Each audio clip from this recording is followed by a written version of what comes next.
Welcome to World Affairs Today, brought to you by the World Affairs Council, Washington, D.C., a leading forum for global education and international affairs.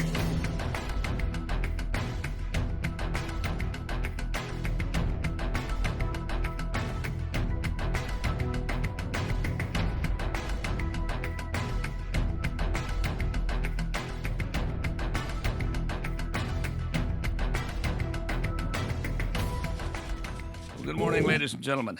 Assalamu alaikum. Thank you very much for coming.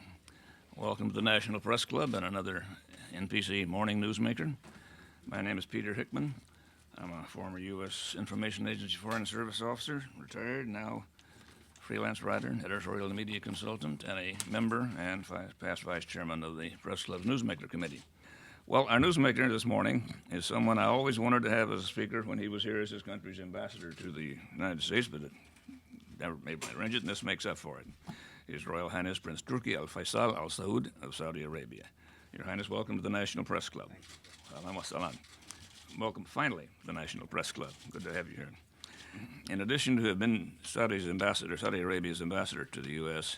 from 2005 to 2007, he was also Director General of the Saudi General Intelligence Directorate. He was one of the founders of the King Faisal Foundation and is chairman of the King Faisal Center for Research in Islamic Studies in Riyadh.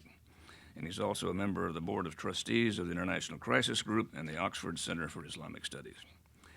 Well, when we first arranged this newsmaker with Prince Turki, his topics were, and still are, the evolving role and rights of women in Saudi Arabia, including King Abdullah's decision to grant women the vote in 2015, and Saudi Arabia's support for Palestinian UN membership and statehood recognition, and the implication that has for U.S.-Saudi relations.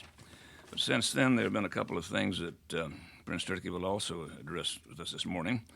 One is the alleged Iranian plot to assassinate his current successor to the U.S., Ambassador Abdel al-Jabir, and the death of Saudi Prince Sultan bin Abdulaziz, and how that might affect Saudi succession. So, after he talks, Prince Turki will take your questions, and please let him know your name and affiliation when you ask them. And when you do have a question, if you'll give me a signal, I'll try to call on you in turn, and many of you as time permits.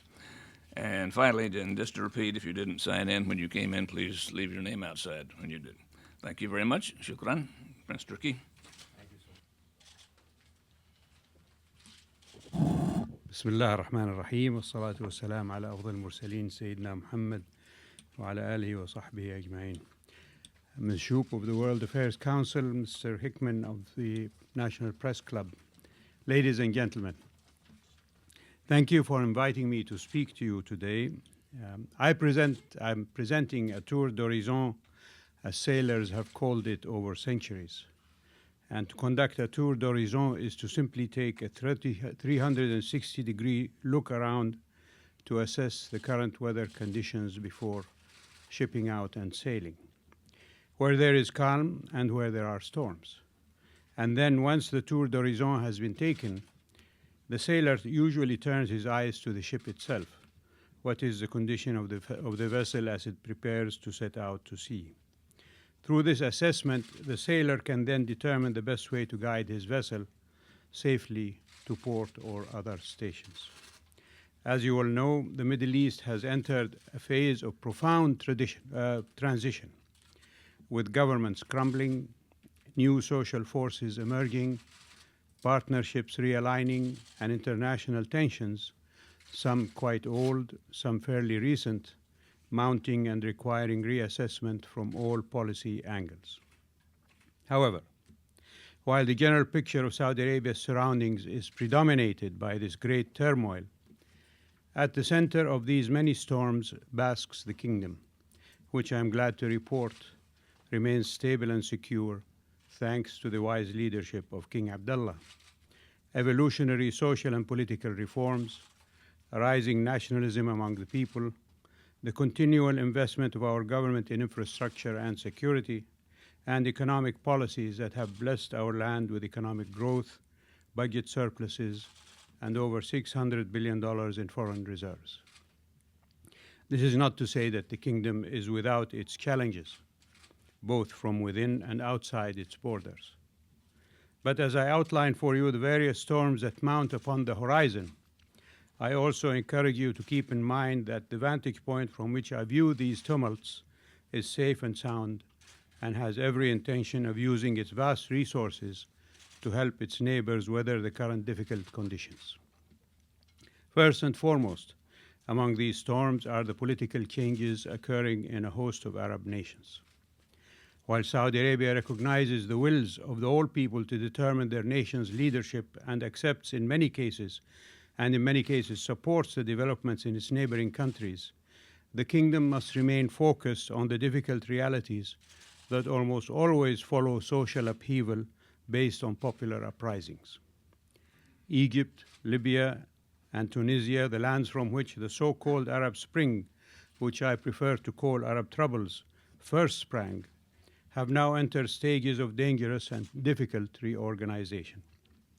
All three countries' economies and social orders are under threat, and opportunistic politicians and groups are poised to significantly increase their power through upcoming elections. Strife in Yemen remains highly problematic.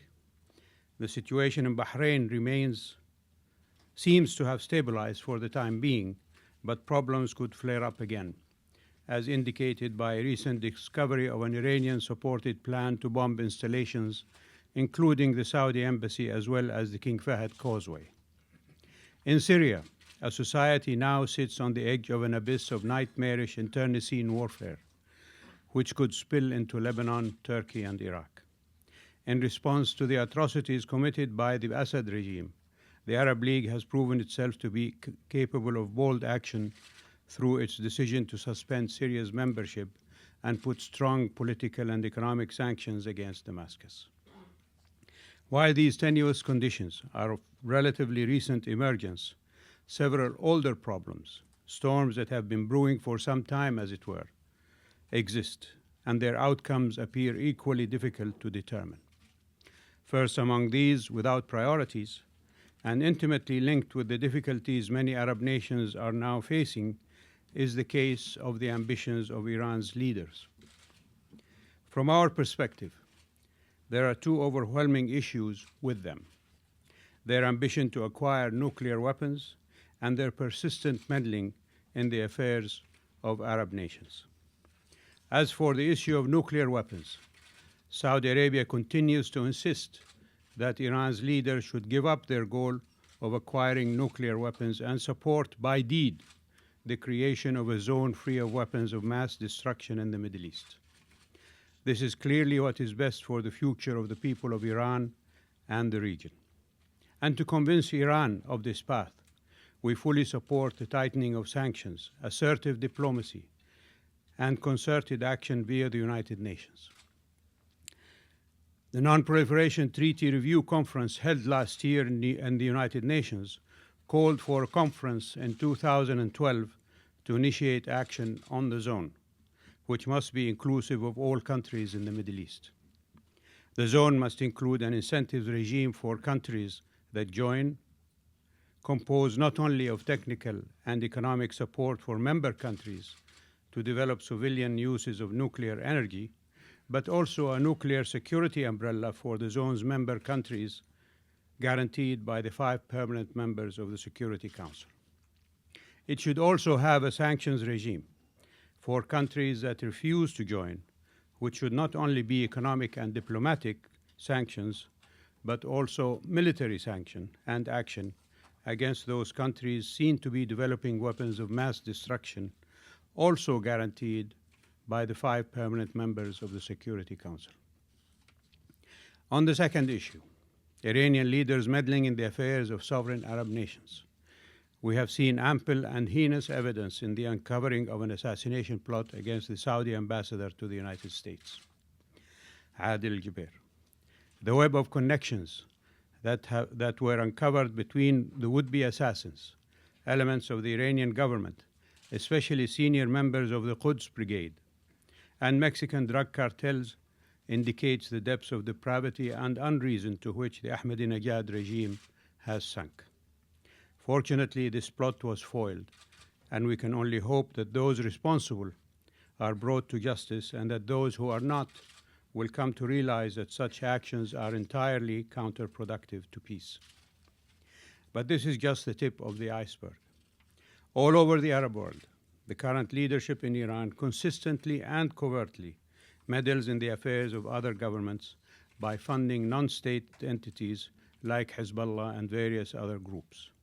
And I mean Hezbollah not just in Lebanon, but Hezbollah in Bahrain, Hezbollah in the Hijaz, Hezbollah in Turkey, Hezbollah in Pakistan. If you look at your records, you will find clear evidence of Iran's initiation of all of these non-state actors. I mentioned the discovery by Qatar of Iranian surrogates planning terrorist acts in Bahrain. In Iraq, Iranian interference has deprived the Iraqi people of an inclusive government. As Saudi Arabia looks out at Iran and considers what is to come in the next decade, it can only hope that the people of that nation will encourage their leaders to take a wiser and safer route than the one they now seem bent upon traveling, much to the detriment of themselves and others. Another storm of far longer gestation than the recent uprisings, a situation that lies at the center of so many difficulties faced by our region, is the plight of the Palestinian people. As former US President Jimmy Carter recently said, the persecution of the Palestinians under the occupation forces is one of the worst examples of human rights deprivation. And while many similar claims and counterclaims have been expressed on this issue, the path to peace is clear. King Abdullah's forthright Arab Peace Initiative of 2002 laid the groundwork for an end to hostilities if the Israelis withdraw from occupied lands, including East Jerusalem, to their pre-June 4, 1967 boundaries, and address the refugee situation through mutual agreement. Saudi Arabia and the Arab League and the Organization of Islamic Cooperation will commence normal and peaceful relations with the State of Israel. And on the all-important issue of statehood, Saudi Arabia stands with those UN member nations who support a Palestinian state gaining recognition in that international body. Not only will this be a major moral victory, it will be a much-needed step in pushing forth substantive peace talks. Without statehood, the Palestinians cannot go to the negotiation table with Israel on an equal footing. It has been tried, and it has failed. Let us blaze a new path to solve this most urgent issue. When it comes to difficulties facing our region, one must still admit that terrorism remains an important threat. But it is not just Al-Qaeda that continues to plot against us. There are also various emerging and re-emerging non-state actors who are moving in to take advantage of power vacuums created by shifting political dynamics. With governance in so many Middle East and North African nations in such tenuous states, the perfect conditions for terrorist cells to take root and conduct desperate, evil, and anarchical acts are created. This is why Saudi Arabia continues to work with its allies, wherever it can find them, to stamp out this scourge of individuals who feel it is their right to visit heinous violence upon others in the name of force and destructive ends. All of these storms, Arab nations facing turmoil and violence, Iranian leaders' regional aggressiveness, the continuing Israeli-Palestinian conflict, and the creation and exploitation of terrorist enclaves share a common thread in that they deeply influence the general state of security and stability in the region. And when one is discussing security and stability in the Middle East, one inevitably comes to the issue of global energy. This is primarily due to the importance of Saudi Arabia to the planet's energy supply and other factors.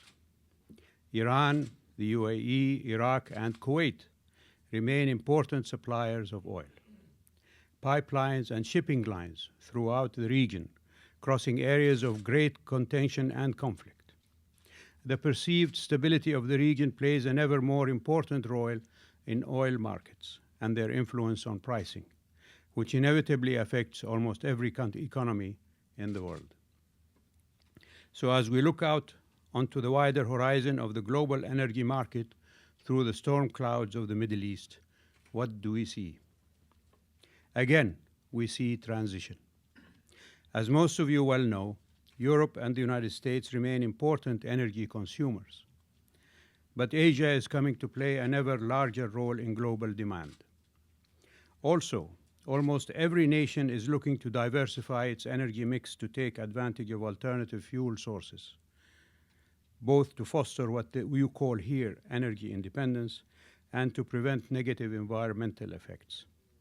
But from the Saudi perspective, it is not about energy independence, but rather about energy interdependence, both for the good of our economies and our environment. So what we see, if only through the eyes of hope, are the wiser voices in each nation winning out and encouraging their governments to work together to guarantee an energy mix that comes from a variety of stable sources. Saudi Arabia, ladies and gentlemen, means to play a major role in helping them achieve that. And this leads me to my final topic, Saudi Arabia itself. For inevitably, every tour d'horizon must be followed by an assessment of the ship's conditions so that the sailor may know of what it is capable, given the current weather patterns. I am happy to report that the Saudi ship of state is in quite good sailing condition. With 25% of the world's oil reserves and over 70% of global spare capacity, current projections for the next 5 years estimate that the kingdom will earn an average of about $250 billion in oil revenues per year. The projected earnings for this year are $300 billion. To maintain current oil export levels while at the same time fulfilling its growing domestic energy needs, the government in Saudi Arabia is investing heavily in solar technology and will also spend more than $100 billion to build at least 16 nuclear power plants across the kingdom. Solar energy will fill the gap in the short term, satisfying some incremental domestic energy needs, and within a decade, plans call for another power to play the leading role in augmenting oil, nuclear power, to play the leading role in augmenting oil as a source of domestic energy. Thus, Saudi Arabia will be able to fuel the growth of its burgeoning economy without significantly reducing its oil exporting capability. I am also glad to report that Saudi Arabia's oil-producing infrastructure has proven and will continue to prove safe from attack. This is not only due to the money spent on security and surveillance, but also due to the creation of a 35,000-strong facilities security force. These troops come from across the kingdom and receive extensive training through United States Technical Training Program.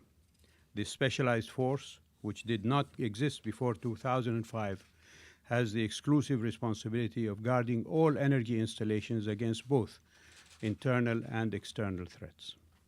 In relation to political storms addressed above, Saudi Arabia, as the birthplace of Islam and a leader of the Muslim and Arab worlds, has a unique responsibility to become involved in whatever way is prudent, fair, and beneficial to help these states now experiencing ill weather to arrive to safer shores. We have every intention of carrying out that responsibility for the good of all, not only through diplomacy, advisory missions, and financial gifts, but also through a more robust foreign policy directed toward fulfilling our role as a contributor to regional stability. None of Saudi Arabia's efforts would bear fruit were they not emanating from a nation that has made great efforts, and I'm proud to say has largely succeeded in those efforts to create a nation that is stable and secure. The reasons for this are many. Over the last couple of decades, our government has undertaken a series of reform measures in education, in citizen participation, in security, in economic policy that have borne bountiful fruit. We now find among our population a rising tide of nationalist sentiment that is binding us together ever more firmly. 3 particular examples of late show the mix of progressiveness, security, and stability that can be found in Saudi Arabia. In terms of progressiveness, last September, King Abdullah confirmed the right of women to vote and be elected in our electoral process, as well as to be appointed to the Shura Council. On the issue of security, one only need look at what happened recently, just last week, in the kingdom, the Muslim pilgrimage or Hajj. 3 million Muslims from all over the world came to Mecca to fulfill the fifth pillar of Islam. I am sure that those of you here who deal in the logistics of setting up outposts for large numbers of personnel can appreciate the massive administrative and security issues that arise from a city of 3 million people suddenly emerging. Fortunately, and this is a credit to the Saudi officials involved, as well as to those pilgrims who made the journey, the entire massive event went off without a single hitch. Finally, on the issue of stability, with the passing of the late Crown Prince Sultan, who served us nobly as our Defense and Aviation Minister for nearly 5 decades, and then Crown Prince, the new Crown Prince Naif has been named the heir successor to the throne, proving the effectiveness of the succession process now in place. Those familiar with Crown Prince Naif know that he is a staunch and loyal advocate for progress in the kingdom, despite some reports in the Western press that have painted him as overly conservative and liable to undo many of the reforms started by King Abdullah. Indeed, Jihad al-Khazin, the well-known, respected, and versed journalist in Saudi affairs, and who has personally interviewed the Crown Prince several times when writing for the Al-Hayat newspaper in London, put it well recently when he wrote, and I quote, "Prince Naif will not abolish any decision made by King Abdullah. The rule in Saudi Arabia is not individual. Rather, it reflects the consensus of its leadership." In short, the forward-looking reforms that we have seen in Saudi Arabia under King Abdullah, that have so well positioned the country to become a global leader in so many areas in the 21st century, will continue under any new leadership, for these reforms have been done for the over good of the nation and not through temporary whim of one leader. And now it is time to conclude my tour d'horizon in order that I may get back to my position as a crew member of the Saudi ship of state. As is often the case, my analysis has emphasized the storms and perhaps given too little attention to the calm. Yes, Saudi Arabia remains an eye at the center of these storms, serene and consistent in its leadership position in the Arab and Muslim worlds. I also believe that among the storms taking place in other countries, there are major glimmers of a coming calm. I believe that the people in those nations that have seen so much turmoil, and God willing, and certainly with the assistance of Saudi Arabia, will work out their differences and arrive at safe shores. I believe that the terrorists will have a difficult time remaining hidden, and that anti-terrorist measures, much like those taken by Saudi Arabia so aggressively over the last 2 decades, will guide the way for other nations' efforts to root out cells of destruction wherever they may be. I believe that sanctions, diplomacy, and common decency, if not internal instability and the change of leadership, will return Iran's leaders to their senses and encourage them to pursue a more peaceful path. I believe that the Palestinians will see the long-awaited appearance of their own state, sooner rather than later, if the United States can shed the Israeli shackles that prevent it from supporting the just and unalienable request of the Palestinian people for their freedom and independence from Israeli occupation and colonization. And I believe that our goal of energy interdependence is already being realized, and that we will work together because we must to arrive at the ideal energy mix from global sources. But most of all, I believe that Saudi Arabia has an important and pivotal role to play in navigating these storms in order to show the way to all nations seeking to safely steer their ships of state.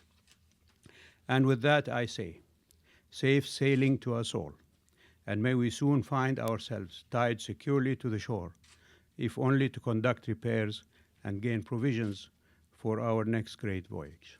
Thank you, ladies. Suki, thank you very much. Thank you. As an old sailor, I appreciate the Thank you. nautical references. We are open to questions now. Sam, I believe you were sending me a message. You wanted to ask a question? Certainly. All right, first question. Ladies and gentlemen, my name is Rosemary Seguero. I'm the president of Hope for Tomorrow. I focus on women, empowerment of women through entrepreneurship. I've been to Saudi Arabia. I came to Saudi Arabia in 1985, the time of King Fahad. I was detained at the airport because I was a woman coming for business in Saudi Arabia. So I'm just so happy today to hear that women have been recognized in Saudi Arabia, and thank you very much for recognizing women. And now that you are here, I would like to ask you, I want to come now and meet with other women in Saudi Arabia now that women are allowed freely in Saudi Arabia. So I wanted to ask about questions, but since you say the women are now incorporated in many things, your question, thank you please. so much. My question is, how is the economy in Saudi Arabia and job creation now comparing to America? How would you rate it, job creation and businesses or economy to Saudi Arabia and America? Well, first of all, let me say that Dr. Naila Swail, my colleague from the Saudi embassy herself, a woman, as you can see, will be happy to help you acquire a visa to come to the kingdom anytime you like. As far as the economy is concerned, the kingdom is doing quite well. As I mentioned in my presentation, not only oil income, but also the programs that the kingdom initiated to provide job skills and education to the people are helping us maintain a very dynamic economic growth. In this country, for example, now we have over 60,000 Saudi students spread all over the United States acquiring skills and know-how. Throughout the world, that number goes much larger to over 150,000 in other countries. So you can imagine that we want to acquire skills and know-how for our people. In the kingdom itself, the educational program has expanded considerably for men and for women in order to be able to meet the challenges not only of a growing population. Our now average age in the kingdom percentage-wise is, I think, more than 65% of the population is under the age of 35. So you can imagine what we're going to face in the next few years.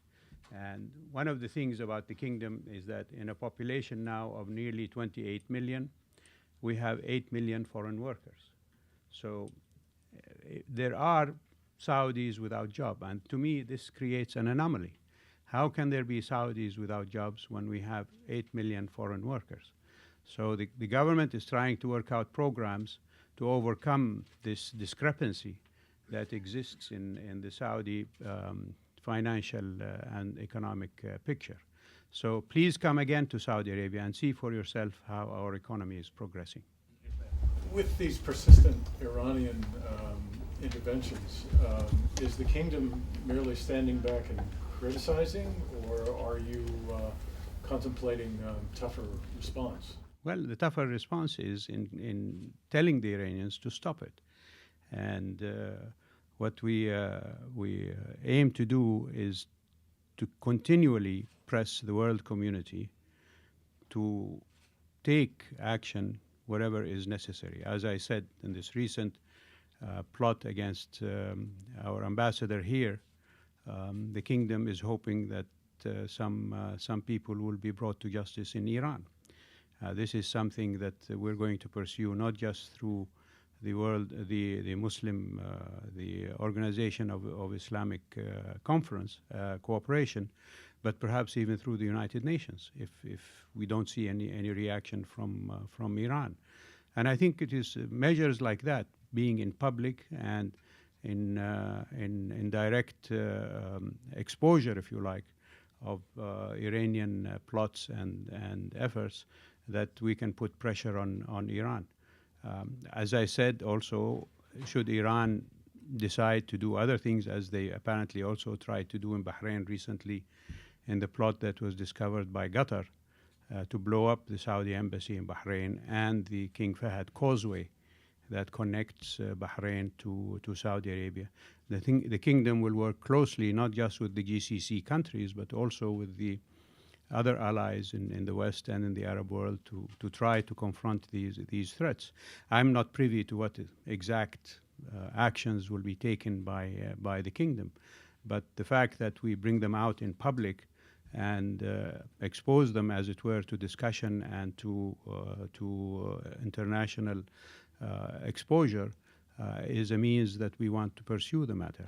Immediately after the alleged Iranian plot was revealed, you said someone in Iran will have to pay the price. Right. Could you be a little more specific about who you're talking about, if you do have an individual in mind, and what sort of price they should pay? And on a much broader scale, I was wondering if you could talk a little bit about King Abdullah and how he has shaped the kingdom, and what do you expect will be the major part of his legacy? When I said that someone has to pay, I meant that whoever is responsible.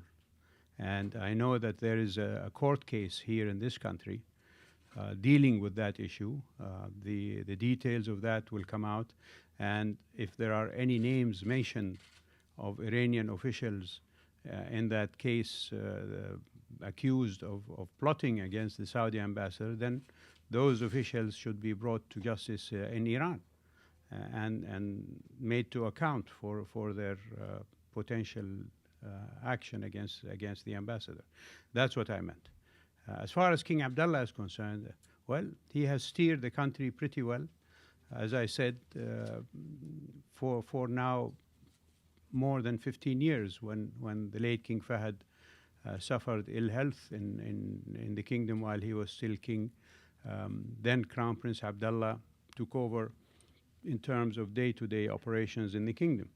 And during that time, he initiated several reform actions. One of them was the national dialogue. And this is, I don't know if any of you have read about this or not, but this is an effort to engage with the people and find out exactly what it is that is of concern to them. And every year, a topic is chosen by the directors of the national dialogue for discussion.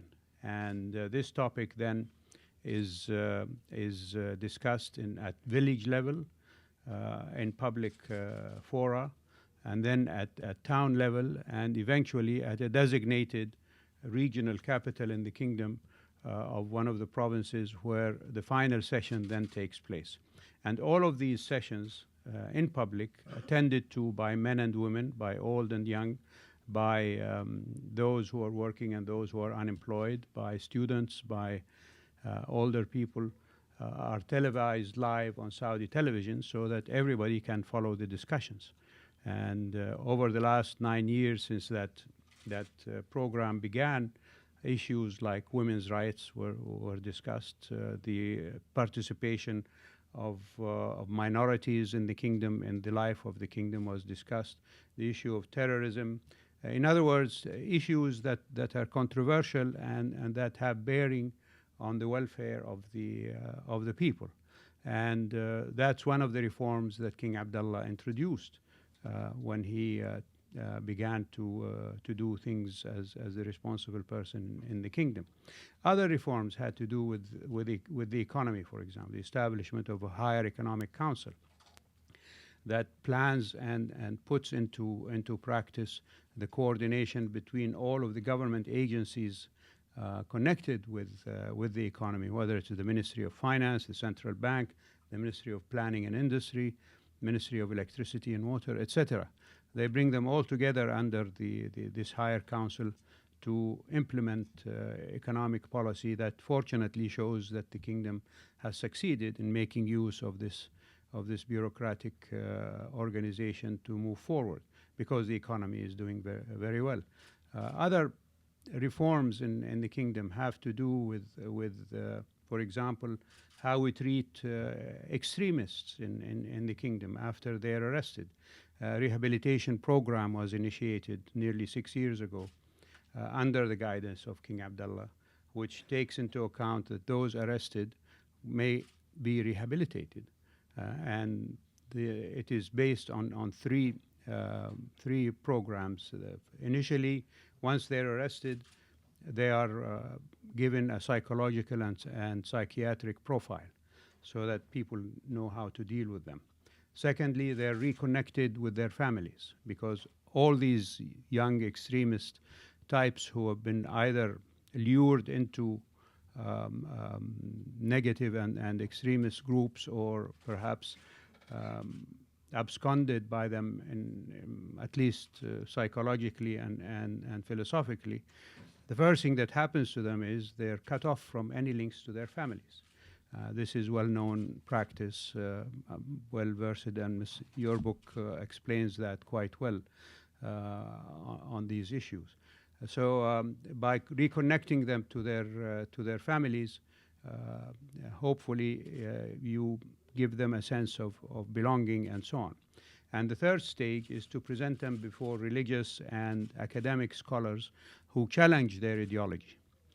And by doing that, of course, they question where they are coming from and their extremist views. And then after this process is done, there is an evaluation time for them, and then they're released to their families, and the families are made responsible for them. They're given jobs, and in some cases, if they are bachelors, they're found wives, and so on, to reintegrate them in the society. There have been various reports about recidivism rates of this program. Some have gone as high as 20%, others claim that it is 5%. But the people in the kingdom recognize that it's a work in progress. So every year there is a review of what was accomplished the year before, and if there is need for improvement or reform, that is undertaken. These are the kinds of things that King Abdullah has done. And if you like, two things I think that the king himself is very proud of. One is the King Abdullah City for Technology and Science, KAUST, in which this is a university that is postgraduate, completely dedicated to research, and it has an endowment of $10 billion, independent of the Ministry of Higher Education, a board of trustees that is composed of international civic and educational leaders, the president, Chinese, Singaporean scientist, and the school, the student class is more than 65% non-Saudi, and they're all on scholarship. So they bring their research with them. The labs have been constructed in the kingdom, and they can do the research that they need for the benefit of humanity. And it is totally co-educational. So these are landmark steps that the king made when he took over responsibility. The other crown, jewel in the crown, if you like, for the king is his call for international dialogue of religions and cultures.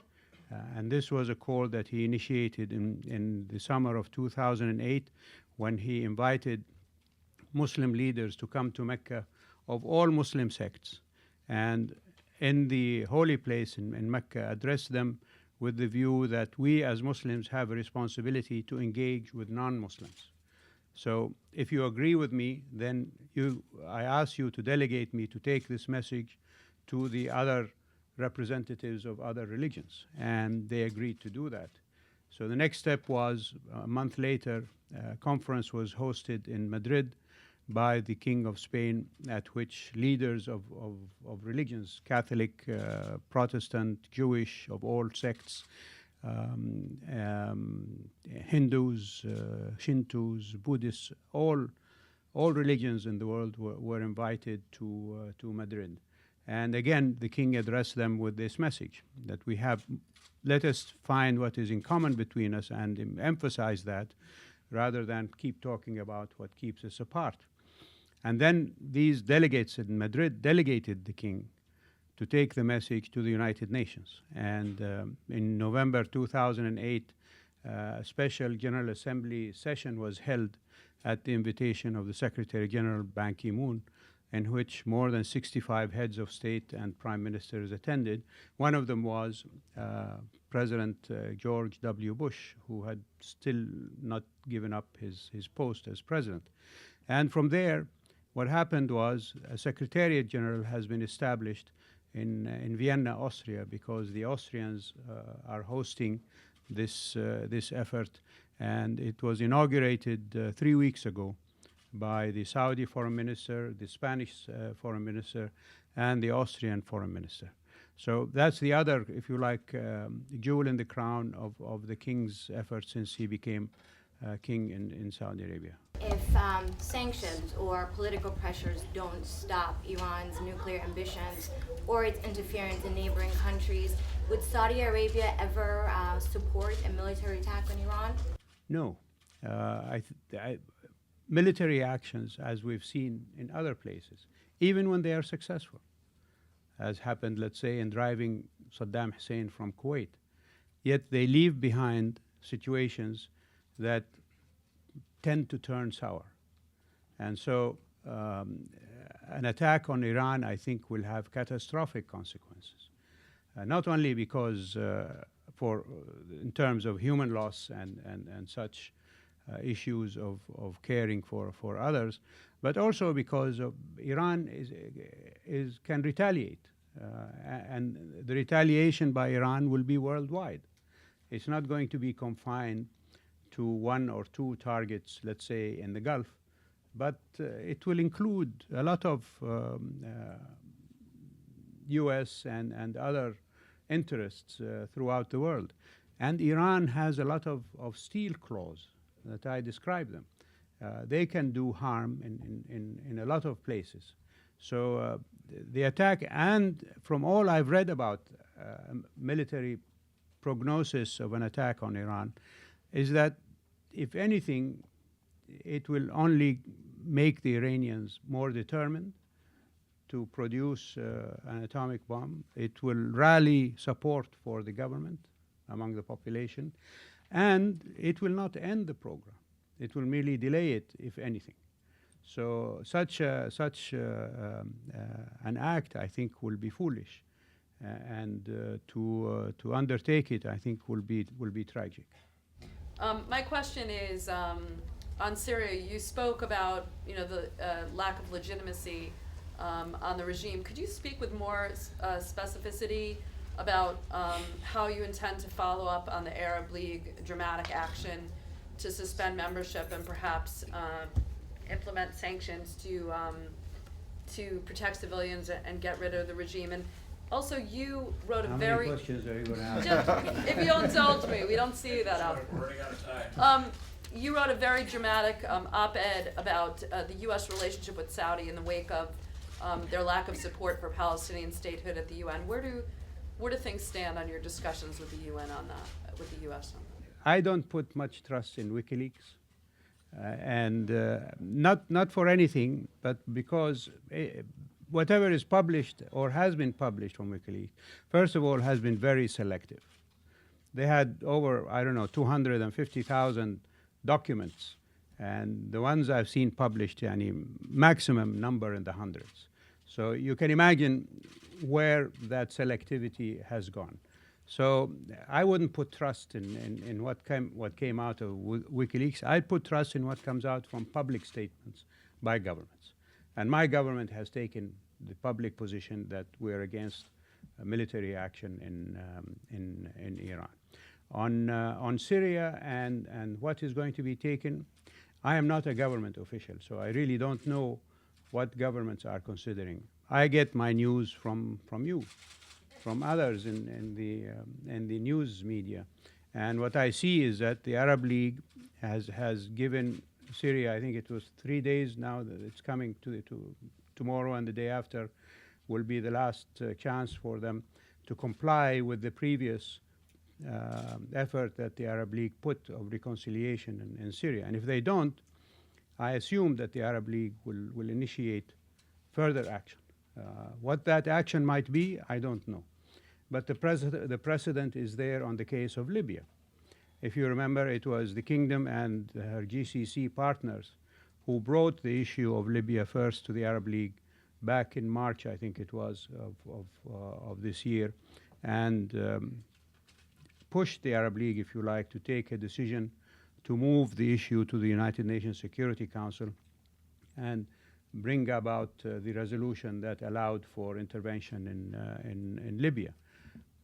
Whether the Arab League will go that route, I really can't say, but it is an option, and it has been practiced by the Arab League. So I will wait and see on that issue. You had a third question as well.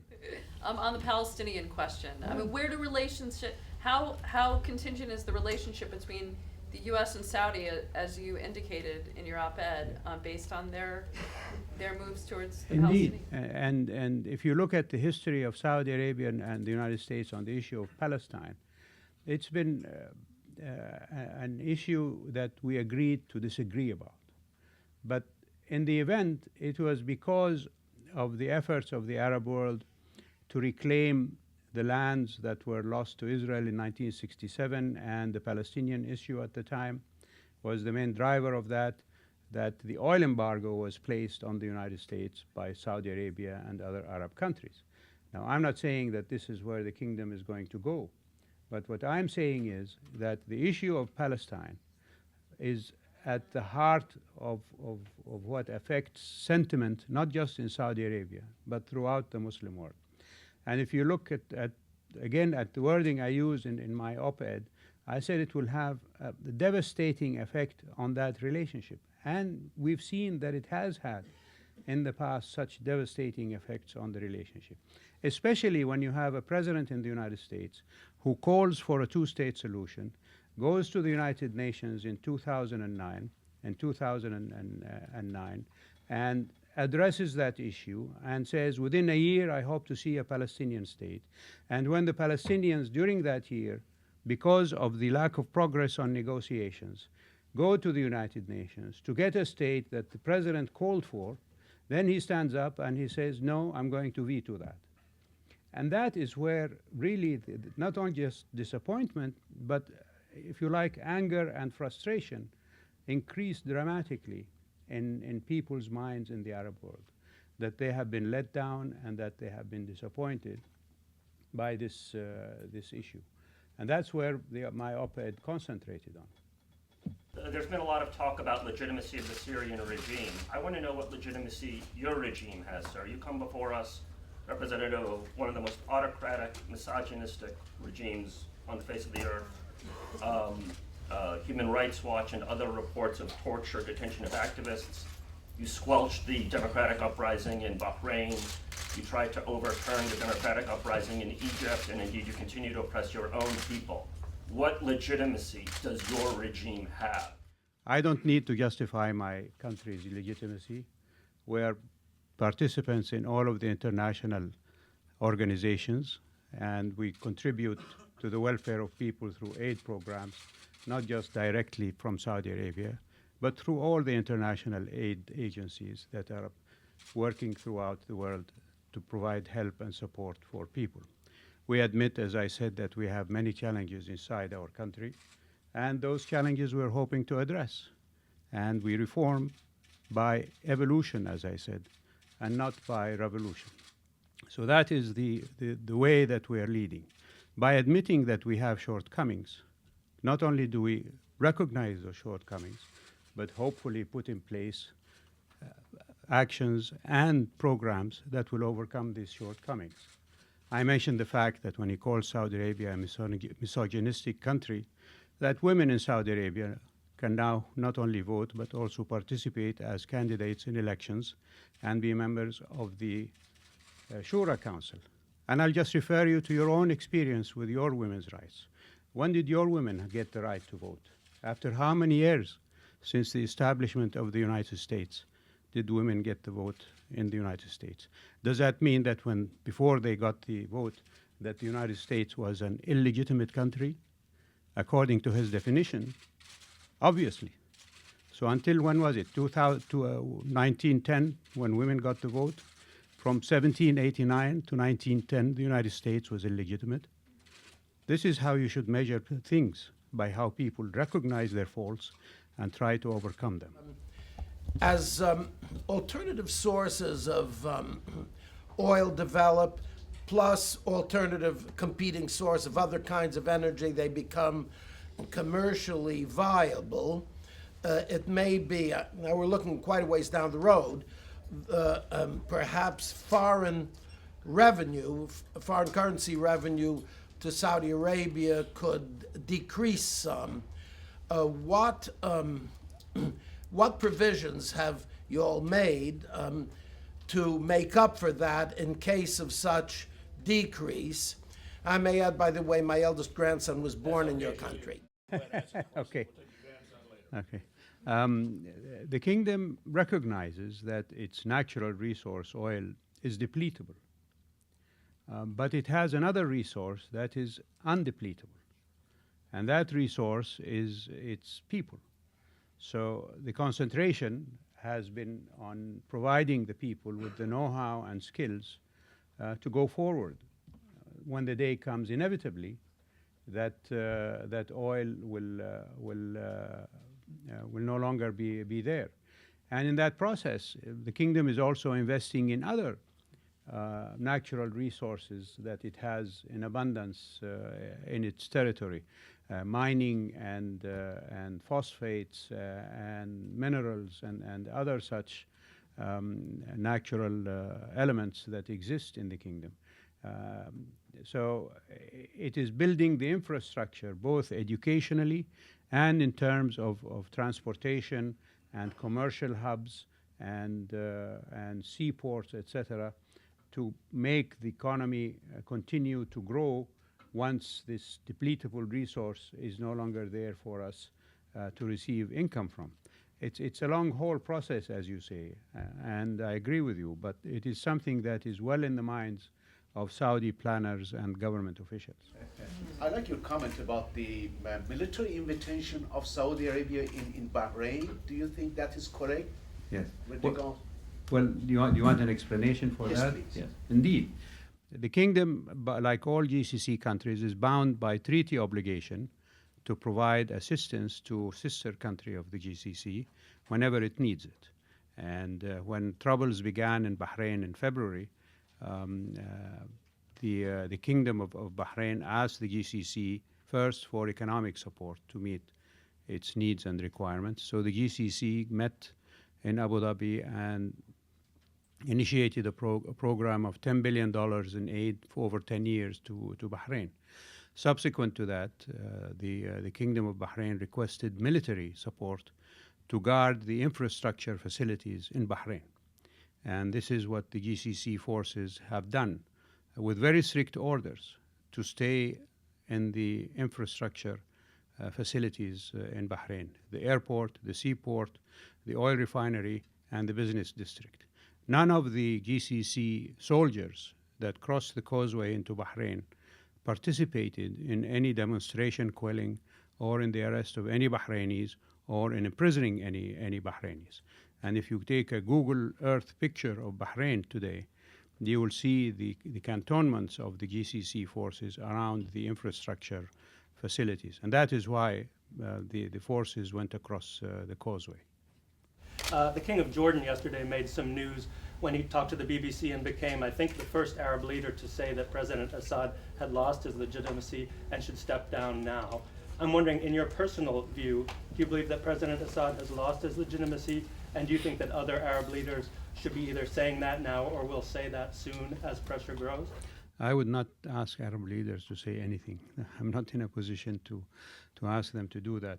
But I do say is that inevitably, I think the lack of response of Mr. Assad to all the efforts made to end the fighting in Syria means that he's taken the view of not accepting these matters. And in that context, with the growing popular opposition to him and the killing every day, I think it's inevitable that he will have to step down in one form or another. Could you please comment on Saudi plans about the last Ottoman architecture? About the last Ottoman architecture in Kaaba, the columns. There are no plans for that other than to keep it. And the expansion of the mosque that was initiated just a couple of months ago made sure that none of not just the Ottoman, but the previous to that, Abbasid architecture remains as it is inside the Holy Mosque. So there is no intention whatsoever to remove any of the historically preserved architecture within the mosque. How extensive do you feel its influence in Iraq is, and whether it is growing, and what can be done about that in your view? I mentioned in my presentation that Iranian influence prevents the present Iraqi government from being all-inclusive. And we've seen how when the government was being formed, after the elections, the party that received most of the voting,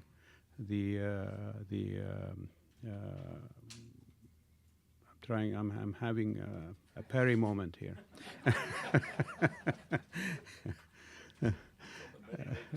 Iyad Alawi's party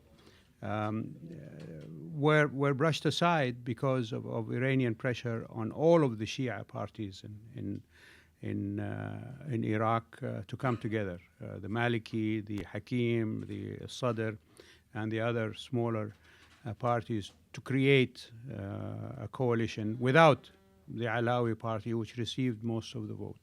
So that is an indication of how influential Iran is. And other indications, whether in the religious establishment or in the government services or in commerce or in all of these things, Iran's influence under the American occupation of Iraq has simply really spread all over Iraq. And it is there that I mentioned that the Iranian leaders must curtail their aggressiveness in interfering with Arab affairs. I was really happy to hear you talk about energy interdependence, Yes. as it's part of the new national strategic narrative that we're putting forth here from the Joint Chiefs. But also in terms of what you talked about with solar development in the region, and perhaps developing that in the rest of the Middle East, Right. where it makes so much sense, and in Africa, and really creating a market economy with solar. And do you have any words for that? Well, indeed, the kingdom, as last year, established what is called the King Abdullah City for alternative and nuclear energy. And it is dedicated to develop alternative energies, not just solar, but wind and any other such efforts, and also nuclear energy. But solar, the abundance of solar energy in the kingdom is well recognized. And just recently, I think in the last couple of months or so, the kingdom signed a contract to set up the first water desalination plant using solar energy. So a combination of these energy sources is really what is required. And just another brief mention here, the kingdom's own consumption of its oil resources is growing dramatically. So if we're going to continue to consume our own production of oil, we won't have that much to sell abroad. And hence, there is a selfish reason as well for developing alternative sources. It is to be able to keep producing and exporting our fossil fuel reserves and to the world that is demanding more energy sources, especially in Asia, as I mentioned. Thank you very much, ladies and gentlemen. Thank you for joining us for World Affairs Today, a production of the World Affairs Council, Washington, D.C.